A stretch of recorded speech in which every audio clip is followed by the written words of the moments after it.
Pertandingan babak 32 besar antara Australia versus Mesir menyajikan duel berintensitas tinggi yang menguras emosi. Babak pertama, Australia mengawali laga dengan inisiatif menyerang. Baru 5 menit berjalan, Australia nyaris membuka keunggulan andai sepakan jarak jauh.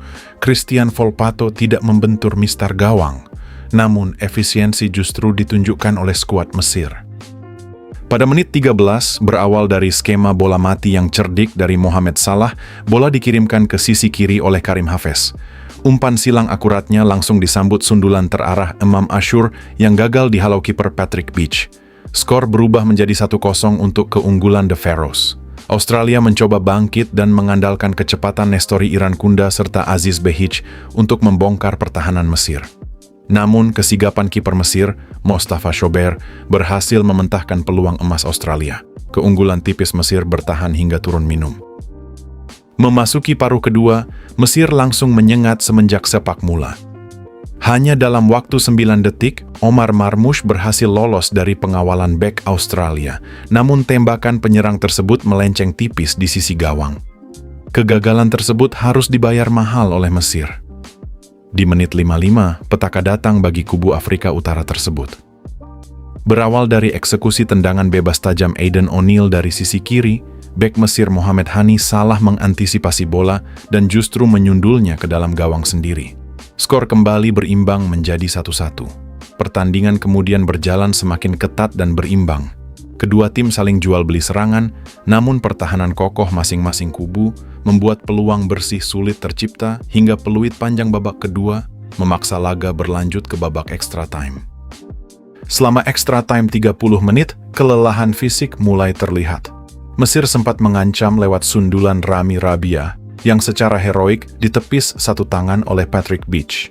Menjelang babak adu penalti, pelatih Australia Tony Popovich memasukkan kiper veteran Matthew Ryan dengan harapan tuah pengalamannya. Skor tidak berubah 1-1 dan memaksa laga lanjut ke babak adu penalti. Di babak adu penalti, Mesir tampil sangat dingin dan sempurna. 4 eksekutor mereka, Mahmoud Saber, Rami Rabia, Mohamed Salah, dan Hossam Abdelmajid, sukses menjalankan tugasnya tanpa celah. Sebaliknya, mental Australia goyah setelah tendangan penendang pertama mereka, Harry Sutar, melambung tinggi di atas mistar. Eksekusi penendang keempat mereka, Lucas Harrington, yang membentur tiang memastikan kemenangan 4-2 bagi Mesir.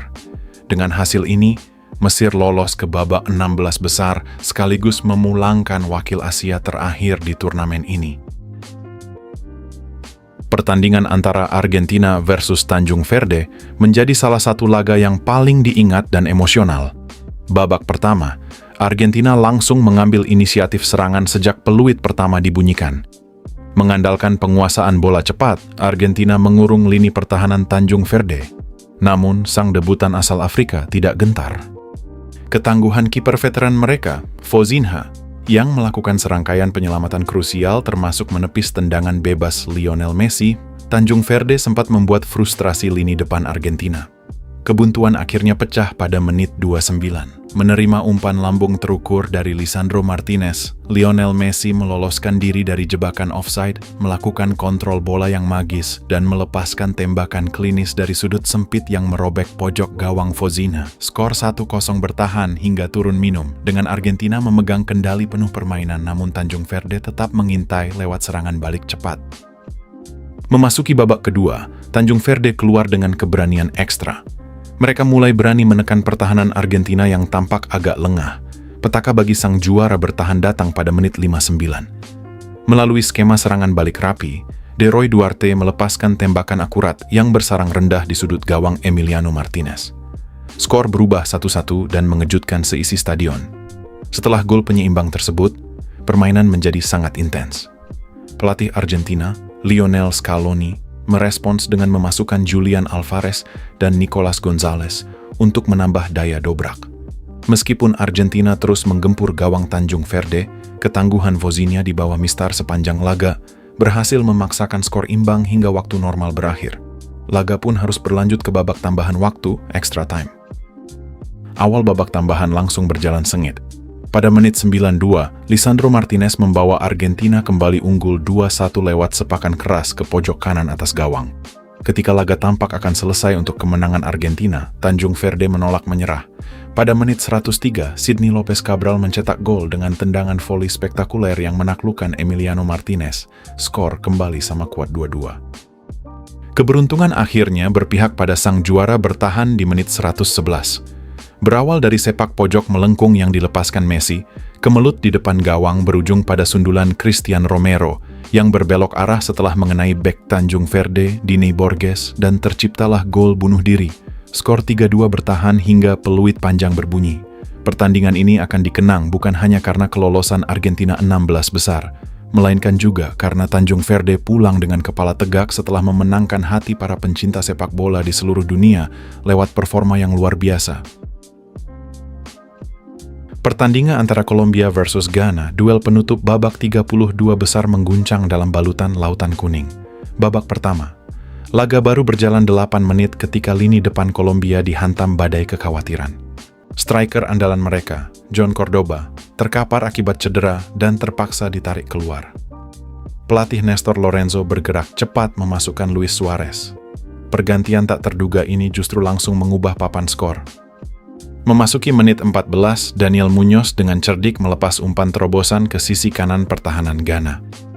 Luis Suarez yang baru memanaskan mesin langsung melakukan akselerasi maksimal dan mengirimkan umpan silang mendatar yang sangat presisi ke dalam kotak penalti. Dari lini kedua, John Arias datang tanpa kawalan berarti menyontek bola dengan tenang menggunakan bagian dalam kakinya untuk menaklukkan Lawrence Ati-Zigi.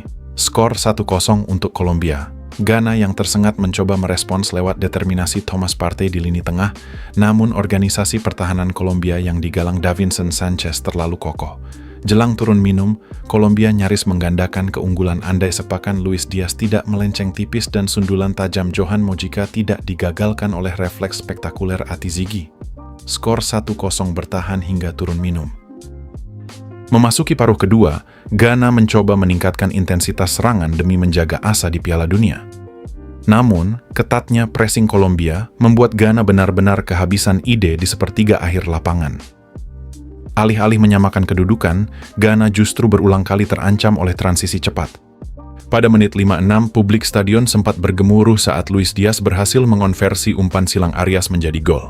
Namun setelah intervensi VAR, gol tersebut dianulir karena Diaz berada dalam posisi offside yang sangat tipis. Diaz kembali mendapatkan peluang emas beberapa saat kemudian, tetapi tembakan bebasnya dari dalam kotak penalti mendarat tepat di kiper Ghana. Di sisa waktu laga, performa disiplin dan pertahanan berlapis Kolombia benar-benar membuat frustrasi Ghana. Skor 1-0 bertahan hingga peluit panjang berbunyi, memastikan langkah Kolombia ke babak 16 besar untuk menantang Swiss, sekaligus memulangkan Ghana dari turnamen.